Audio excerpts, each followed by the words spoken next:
Hola amigos, ¿cómo están? Ya estamos en Doble Vía como cada lunes para conversar sobre temas de actualidad en nuestra región, también en nuestra comuna. Esta semana estamos con el consejero regional, don Carlos Recondo, para conversar sobre lo que ha sido esta demanda de las últimas semanas de los consejeros regionales por mayores atribuciones y también mejores condiciones laborales. Don Carlos, ¿cómo está? Hola Miguel, muy bien, muchas gracias y muchas gracias por la invitación y a participar de esta conversación. Encantado si podemos entregar alguna información o datos que pueden ser de interés para la comunidad de Puerto Vara y donde este canal se ve. Oiga, hace 2 semanas los consejeros regionales acá en la región hicieron una protesta de brazos caídos en una sesión. Y este jueves se reunieron en Concepción, la Asociación de Consejeros Regionales a nivel nacional, y le dieron un plazo al gobierno de 26 días para mejorar estas condiciones. ¿Cuáles son las principales demandas que tiene hoy día el Consejo Regional? Mire, son varias, pero en principio yo lo que te puedo decir es que hay una sensación en los consejeros regionales en todo el país, no solo en los lagos, de que luego de que fuimos elegidos por votación popular, que fue el cambio que se hizo en la ley el año pasado y que permitió que fuéramos elegidos, en torno a eso se generó una expectativa respecto de que estos cores elegidos van a poder tener más atribuciones y por lo tanto van a tener más poder en la región y poder resolver más cosas localmente. Y eso en realidad no se ha dado y por lo tanto las modificaciones a la ley que permita que los cores tengan más atribuciones, que tengan más competencias, que tengan más poder de decisión local, no se ha avanzado nada en estos últimos 4 o 5 meses y requiere, en nuestra opinión, un avance mucho más rápido y que el gobierno muestre y dé señales concretas que efectivamente en esta materia se está avanzando. Y lo segundo es que también, en la misma línea, los consejeros, y a mí me parece de toda muy legítimo, han planteado que las condiciones actuales en las que se puede desarrollar el trabajo de consejero regional son muy precarias. Y al ser precarias, tenemos la dificultad de que no tenemos ni siquiera un local realmente adecuado para sesionar, para las comisiones, para atender muchas veces organizaciones o gente que quiere acercarse a los consejeros. Y también la forma como se financian los gastos de los consejeros también es una forma que en nuestra opinión es muy engorrosa y que muchas veces conduce a situaciones difíciles de comprender y que muchas veces pueden aparecer como que efectivamente no se están guardando rigurosamente las formas adecuadas en cómo el Consejo debiera operar. A propósito de eso, salió el reportaje del fin de semana en el diario respecto de los gastos de los consejeros regionales. Uno piensa que cuando hay un presupuesto, las personas deben atenerse a ese presupuesto, pero hoy día vemos en el reportaje cómo hay de 3 almuerzos en un mismo día. Entonces, ¿cómo se gastan los dineros los consejeros regionales? Mire, yo... ¿Hay una atención a cumplir con ese presupuesto que está destinado para todo el año? Mire, yo tengo una larga experiencia y trayectoria en la vida pública y en la parte pública, obviamente los presupuestos son normalmente el instrumento por el cual uno tiene que guiarse y ordenarse en el ejercicio del cargo o en el ejercicio de cualquier función o en el desarrollo de algún programa público que se desarrolla con dineros públicos. El presupuesto es el instrumento. Cada año el Parlamento aprueba el presupuesto de la Nación y ahí están establecidas las partidas, las glosas, en fin, y a partir de ese instrumento la administración del Estado tiene que ajustarse.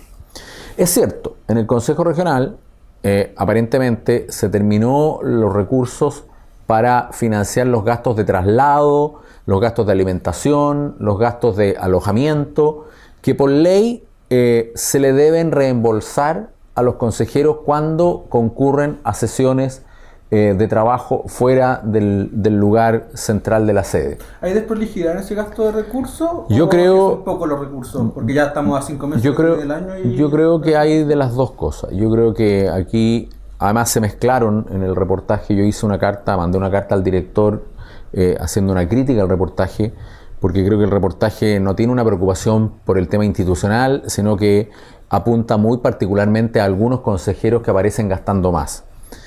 y además mezcla dos cosas, porque este consejo partió en marzo del 2014. Nosotros fuimos elegidos y asumimos recién en marzo del 2014 y se consideran gastos también del core anterior. Pero más allá de eso, creo que también hay falta de prolijidad y de cuidar las formas por parte de algunos consejeros. Pero déjame decirte de que nosotros estamos sometidos a un sistema que yo lo encuentro indigno, porque todos los funcionarios públicos, incluido el presidente actual del core, que es el intendente, los gastos que él incurre por concurrir como presidente al core, es decir, las mismas actividades que tenemos nosotros, a él se le asigna un viático por día, que está definido por ley, por la ley de presupuesto, cuánto es el monto que le corresponde a un funcionario público de esas características diariamente cuando tiene que salir fuera. Y no sucede en el caso de los cores. Y en los cores no sucede. Entonces, el 75.000 pesos es el viático diario para alojar y alimentación de un funcionario público de ese nivel. Los cores tenemos también el mismo tope, pero no es que tengamos un viático, sino que tenemos que gastar de nuestra plata y después nos reembolsan lo que nosotros gastamos, hasta un tope de 74.000. Entonces, a mí no me parece que uno tenga que estar, finalmente, si ha estado en el margen de lo que significa un viático, que tenga que estar rindiendo si efectivamente en algún evento comió lechuga y fue barato, o se comió un pedazo de carne que le salió más caro. Yo creo que ya entrar en ese detalle a mí no me parece que sea una forma digna de cómo deberán ejercer el gasto los consejeros. Oiga, pero hay un tema también, porque cuando uno siempre escucha a las autoridades hablar sobre la vocación de servicio público, los consejeros y parlamentarios, ministros, intendentes, todos saben de antemano cuáles son las condiciones que van a acceder al cargo.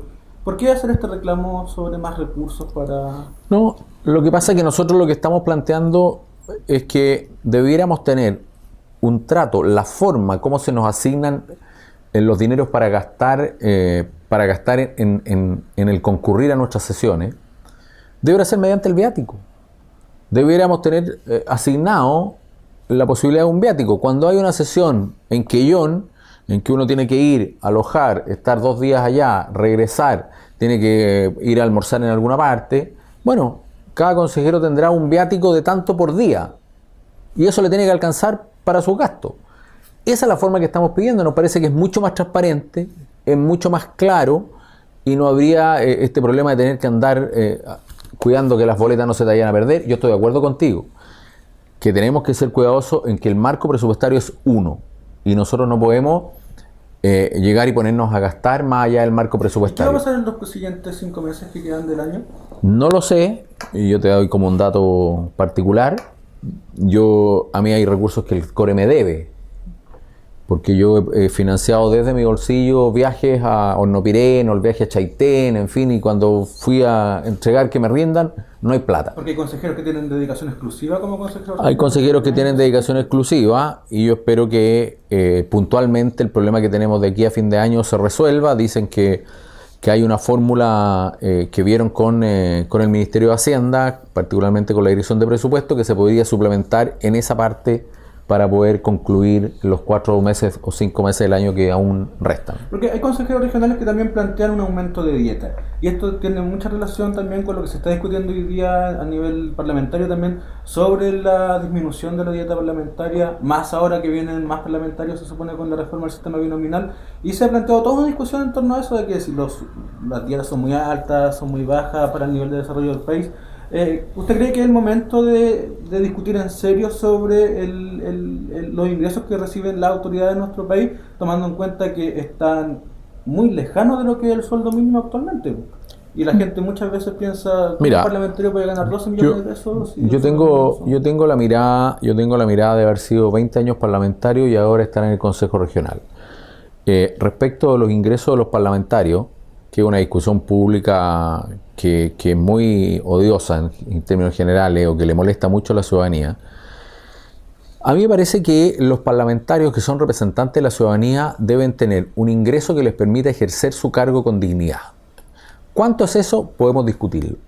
No son 12 millones que la gente muchas veces dice, lo que gana un parlamentario son 12 millones. No son 12 millones. Pero 40 veces el sueldo mínimo de Chile. Está muy bien, pero si ese va a ser el predicamento, si efectivamente un parlamentario tiene que ganar el sueldo mínimo o 2 sueldos mínimos, porque hay mucha gente que gana el sueldo mínimo, entonces vamos a tener un parlamento que no va a convocar a ninguna figura importante, que no va a convocar a figuras realmente que puedan ser aporte en el parlamento, porque obviamente no va a haber un parlamentario que diga yo me voy a ir al parlamento casi ad honorem, tengo que destinarle todo el día, la semana corrida, 30 días del mes, tiempo exclusivo y completo, a cambio prácticamente de nada. Lo lamento, yo tengo que alimentar, tengo que sustentar a mi familia, por lo tanto no voy a poder entrar a la vida pública y menos a la actividad parlamentaria. Y a mí me parece que eso es malo para el país. En el país debieran haber un parlamento constituido por personas destacadas, que tengan méritos, que puedan ser realmente un aporte en la vida legislativa, porque ahí se resuelven cosas que son demasiado relevantes para todos los chilenos. Entonces podemos discutir si lo que actualmente reciben como dieta es mucho o es poco. Hay espacio para que lo discuten y es un debate que a mí me parece que está abierto. Y serán el propio Parlamento, las autoridades del Ejecutivo. Te quiero recordar que hoy día existe un Consejo de Asignaciones Parlamentarias, que es un consejo independiente y autónomo del Parlamento que fija el monto de las asignaciones. La dieta está asignada en la Constitución. O sea, si efectivamente vamos a discutir este tema, obviamente que se discuta y que se vea si efectivamente es demasiado, habrá que hacer una reforma constitucional, porque lo que establece es que la dieta será equivalente al sueldo de un ministro de Estado. Eso es lo que dice la Constitución.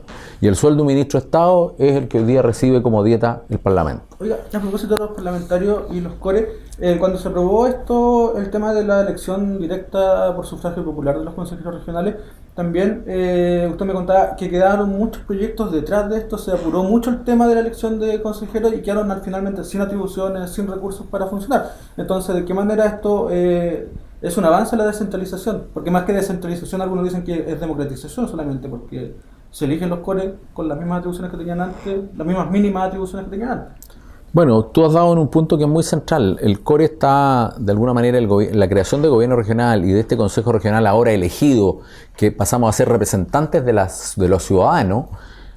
Obviamente que la gran motivación es cómo avanzamos en el proceso de descentralización, cómo avanzamos en esto de tener más atribuciones, más competencias, que podamos crear servicios regionales locales, que podamos tener un mayor presupuesto para decidirlo localmente. Hoy día solo el 12% de la inversión pública en la región se decide en la región, solo el 12%. El proyecto del Ejecutivo aspira al 35%. Aspira al 35% gradualmente hasta el 2020. Eso es lo de la que está planteando la Comisión. No sé si eso se va a traducir finalmente en el proyecto de ley. Entonces lo que estamos pidiendo es que aquí hay un proyecto de ley que lleva 3 años en el Parlamento, que contiene algunas de estas materias y que no avanza nada. No es una prioridad hoy día para los parlamentarios y de repente tampoco parece ser una prioridad real para el Ejecutivo. Ahí está nuestro reclamo. ¿Ah? Hay un celo parlamentario en el sentido de que estos consejeros regionales elegidos por votación popular no se transformen en competencias para quienes hoy día están en el Parlamento. Mire, yo, diputado. Sí, objetivamente, mire, yo creo que no. Son roles completamente distintos. Pero los propios parlamentarios se apuraron y corrieron a aprobar la elección directa de los consejeros. Esto lo sacaron del proyecto de ley como un capítulo aparte para apurar su tramitación y despacharlo rápidamente. O sea, si el propio Parlamento generó esta figura, no veo entonces, no tiene ninguna lógica que ahora pudieran tener algún grado de celo de que aquí estamos construyendo un grupo que podría ser una eventual competencia para el futuro. Si efectivamente creemos en la democracia, los que hemos sido parlamentarios, ahora CORE, los que hemos sido representantes elegidos por la soberanía popular, somos personas que hemos dado muestras de creer en la democracia día a día y estar dispuestos a enfrentar al soberano, a la voluntad del pueblo, cada 4 años en el caso del Parlamento, y eso es una norma básica de la democracia y todos quienes son representantes ya se han sometido a esa consideración. Por lo tanto, no veo que esta pudiera ser una razón para que los parlamentarios sintieran alguna amenaza. Son roles distintos, todos somos elegidos por la soberanía popular, es verdad, pero la democracia es esa y debemos incluso seguir avanzando en democratizar aún más nuestras instituciones. Don Carlos, nos va el tiempo de este primer bloque, vamos a continuar conversando en el segundo, Okay. Vamos a una breve pausa y ya volvemos en Doble Vía en Verde Cerca Televisión.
Bueno amigos, ya estamos de vuelta en Doble Vía en Verde Cerca de Televisión y estamos conversando con el consejero regional de la UDI, don Carlos Recondo.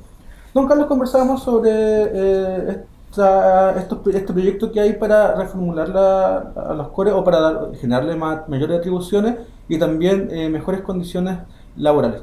Nosotros conversamos con el diputado Fidel Espinosa durante la semana pasada y él nos decía que efectivamente hoy día había en el Parlamento un proyecto de ley donde a los consejeros regionales se les permitía votar los proyectos en general para evitar precisamente que ellos como representantes elegidos por votación popular se erigieran como figuras que prometieran proyectos a la población y finalmente esto se... Respecto al celo parlamentario que conversamos, se procedió mal en relación a apurar esta elección de CORE sin estas atribuciones. Yo creo que sí, yo lo dije públicamente ya en reiteradas oportunidades. Yo creo que fue un error haber sacado del capítulo de la modificación legal solo la elección directa de los CORE, como también fue un error haber sacado un pequeño capítulo para elegir al presidente del CORE, que ahora debiera elegirse entre los consejeros y ya dejaría de ser el intendente, digamos, el representante del Poder Ejecutivo, presidente del CORE. También me pareció una mala decisión porque en ambos casos solo hubo preocupación de que efectivamente dar una señal de democratización, dar una señal de que aquí es la ciudadanía la que tiene que elegir a estos representantes, pero en ninguno de los dos casos se consideró mayores competencias, en ninguna parte se ha resuelto cómo se va a tratar el tema presupuestario, en ninguna parte se ha resuelto cómo se van a pedir desde las regiones las mayores competencias, quién va a ser la autoridad que va a resolver finalmente si hay más competencias o no. No se ha señalado nada de aumentar el presupuesto que se decide localmente. Hoy día, hablábamos recién, solo el 12% del total del presupuesto se decide en la región. Pero no solo eso, sino que mucho del FNDR, del Fondo Nacional de Desarrollo Regional, que es el fondo que tenemos que decidir los consejeros, está muchas veces absolutamente ya comprometido. O sea, este año, por ejemplo, 56.000 millones es lo que la ley de presupuesto establece como presupuesto del FNR para la región, y de esos 56.000 ya habían alrededor de 40.000. ¿Y se recortaron 2.500 millones? 2.800 millones que por tema de la emergencia, y ya habían cerca de 40.000 millones que ya estaban comprometidos con proyectos que ya venían de arrastre del año anterior. Por lo tanto, las posibilidades de que este Consejo pudiera aprobar iniciativas nuevas para ser iniciadas ahora es prácticamente cero. Entonces, estamos en realidad con una figura en que aparece que estamos hablando de regionalización y de descentralización, pero que en los hechos y en la práctica nada de eso ocurre. Y a mí me preocupa porque efectivamente creo que este es el gran paso que nuestro país tiene que dar, de efectivamente generar espacios de descentralización para generar mayores espacios de decisiones locales. Y eso también significa mejorar las posibilidades del capital humano en las regiones, que las personas que deciden quedarse en las regiones tengan una opción donde estudiar, tengan una opción donde capacitarse y que tengan también lugares atractivos donde trabajar, de manera que así podemos retener a muchos más talentos, a gente que efectivamente tiene muchas competencias para hacer su aporte en cada región. Y de eso no estamos avanzando nada todavía. Y a propósito de eso, ¿usted cree que la gente entiende un poco la labor de los CORE? Porque, claro, uno cuando escucha la discusión en el Parlamento sobre el aumento de parlamentarios por la reforma binominal, uno piensa, $100 millones le va a costar esto al país, al contribuyente, este aumento parlamentario. Ahora los CORE están pidiendo mayores recursos también. Entonces la gente piensa, chuta, se está invirtiendo mucho en política, quizás eso mismo serviría para hacer hospitales, ambulancias, que en Puerto Varas tiene un problema grave de ambulancia y hospital. Entonces, ¿usted cree que hay conciencia en la población en general sobre la labor de los CORES? Yo creo que no la hay. Yo creo que es una labor bastante desconocida. Yo creo que el hecho que hayan sido elegidos popularmente va a obligar, en mi opinión, a que los consejeros tengamos que comunicar mucho más lo que hacemos. ¿Y hacen eso? Al menos hacemos un esfuerzo, pero creo que institucionalmente hay que tener una mayor presencia en los medios de comunicaciones, en fin, para poder explicar lo que efectivamente hacemos. Entre ellos tú mencionabas esto de tener que aprobar proyecto a proyecto, cada proyecto que se presenta al gobierno regional por parte de los municipios, tenemos que evaluarlo, luego aprobarlo para que se financie. Esas son pegas propias del Consejo Regional. Pero a mí me parece tan o más importante que eso es poder avanzar en más atribuciones, que las cosas se decidan localmente, y ahí los cores creo que tenemos mucho que aportar. Porque el consejero Manuel Rivera incluso decía que algunos lo acusaban de solo levantar el dedo para votar sí o no a un proyecto.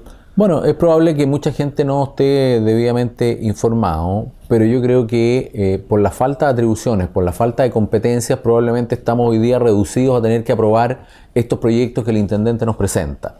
Y creo que hay un abanico mucho más amplio de atribuciones y de tareas que debieran estar radicadas en el CORE o radicadas en nuestra región. Tú, déjame un segundo, tú señalabas esto de que a la gente pudiera parecerle que estamos, que son instituciones caras, que al final estamos gastando plata fiscal en estos políticos.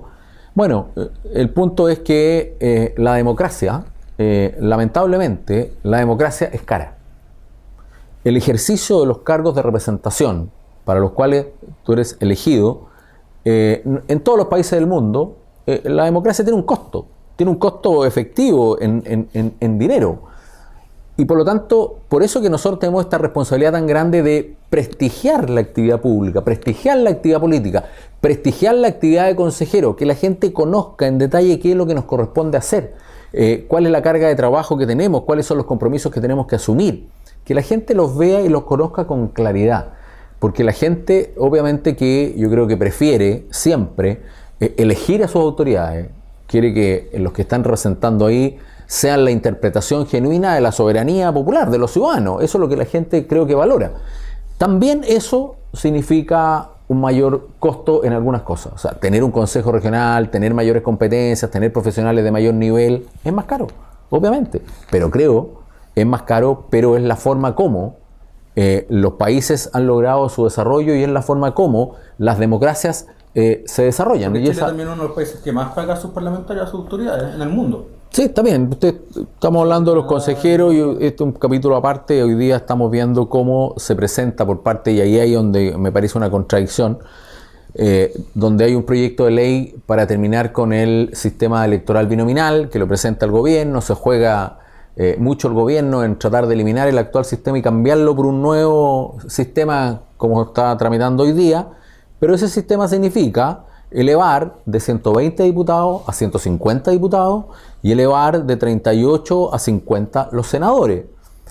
Y eso es un mayor gasto importante, y yo particularmente en ese caso creo y tengo convicción que el país no necesita más de 120 diputados. Una Cámara de 120 diputados puede desarrollar perfectamente la labor de representación que le corresponde y no necesitamos tener una cantidad mucho mayor como la que se propone, porque eso va a significar un gasto excesivo. Entonces, tenemos que buscar el equilibrio, tenemos que ser capaces de buscar. La democracia es cara, es cierto, hay que invertir en democracia, así es en todos los países del mundo, pero que tenemos que ser capaces de tener un equilibrio entre que se pueda cumplir adecuadamente la función, que siempre es una función importante, la función legislativa es importante, la función de fiscalizar al gobierno es importante, y la función de los consejeros regionales, que también tenga que ser una función equilibrada respecto de las atribuciones que tiene, y en eso yo creo interpretar mucho a la gente en regiones, y yo viví una experiencia dura en esta materia. La gente en las regiones quiere tener más capacidad y posibilidades de resolver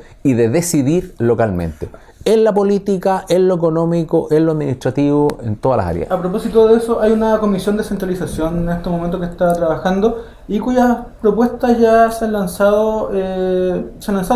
Y una de ellas es precisamente esta elección de intendentes para el 2016. ¿Usted cree que esto es posible así como se ha anunciado, tomando en cuenta que lo de los cores aún no está resuelto? O sea, sin resolver lo de los cores, se está anunciando la elección de intendentes. Bueno, este es un compromiso que la propia presidenta asumió con la ciudadanía. Ella lo incorporó en su programa y lo ha dicho en reiteradas oportunidades, incluso creo que tiene fecha el 2016. La comisión que está trabajando la descentralización también recogió esta propuesta y la está haciendo también como propuesta suya. Ahora, yo espero que no se cometa el error que se ha cometido con los consejeros y que se cometió con los presidentes de CORE, de preocuparse solo de proponer la figura de que el intendente tenga que ser elegido y eso no esté acompañado de efectivamente cuáles van a ser con claridad las atribuciones que va a tener ese intendente, cuáles van a ser las competencias que va a tener ese intendente, cómo se va a relacionar esa autoridad local con la autoridad del Ejecutivo. No olvidemos que nosotros tenemos un régimen político presidencial en que el Ejecutivo tiene gran poder, y aquí lo que estamos haciendo es que la figura del intendente deja de ser de la línea de mando del Ejecutivo, pasa a ser una persona elegida por la ciudadanía, que podría darse que el intendente pueda ser elegido de un color contrario, distinto al que está ejerciendo el Poder Ejecutivo en ese momento. Bueno, esas cosas tienen que ser bien pensadas, bien estructuradas, bien resueltas, porque el Ejecutivo obviamente que va a tener que seguir teniendo una línea de mando en la región, que tendrá que llamarse delegado presidencial, tendrá que llamarse administrador regional, no lo sé, pero eso requiere un trabajo y requiere estudiarlo bien para que no estemos eligiendo un intendente que pudiera llegar a ser una figura decorativa, que no tenga atribuciones y que no tenga competencia, porque eso sería hacerle un flaco favor a la descentralización, que es el gran objetivo que tenemos que perseguir como país. ¿El CORE actualmente? Porque hoy día ustedes no han votado al presidente todavía, ¿cierto? No hemos votado al presidente de CORE, pero yo quiero ser franco en eso. Yo creo que la razón por la cual no hemos votado al presidente de CORE es porque particularmente la nueva mayoría, que es la que tiene los votos para elegir al presidente del CORE, ellos son 10, nosotros de la oposición somos 6, por lo tanto ellos pueden tomar las decisiones que quieran respecto al presidente del CORE. Ellos hasta aquí no han podido lograr acuerdo entre ellos para ver quiénes son los candidatos a presidir el CORE. Y como ellos no han logrado ese acuerdo, han postergado y dilatado la elección. ¿Y qué significa que hoy día el CORE no tenga presidente, por ejemplo? No, hoy día lo sigue. ¿De qué manera esto podría afectar al desarrollo de los proyectos, a la población en general?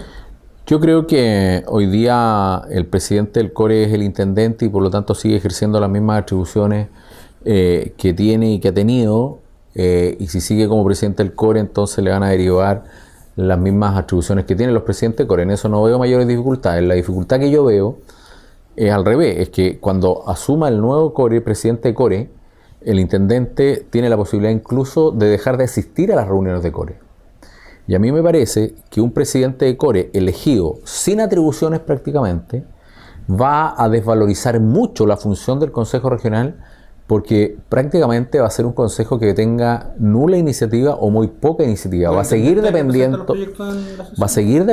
del Ejecutivo y del Intendente para avanzar en la cartera de los proyectos. Así que yo creo que estamos en una situación compleja, y es por eso que lo hemos expresado, y es por eso que hay disconformidad en los consejos regionales de todo el país, así como nosotros nos expresamos de brazos caídos un día, la región del Maule también lo hizo, la región de la Araucanía instaló sillas en la Plaza de la Constitución frente a la Moneda y fue a sesionar frente a la Moneda.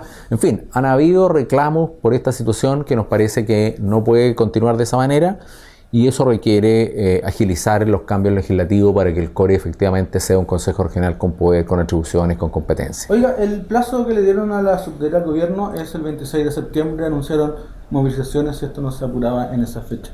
¿De qué forma se podría haber ralentizado el desarrollo del proyecto en la región que ustedes votan en las sesiones?